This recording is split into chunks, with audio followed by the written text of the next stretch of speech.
ऐश्वर्य बढ़ाने आओ आओ यजन करो।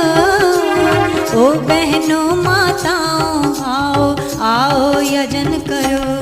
आओ मिलकर यजन करो, आओ मिलकर हवन करो।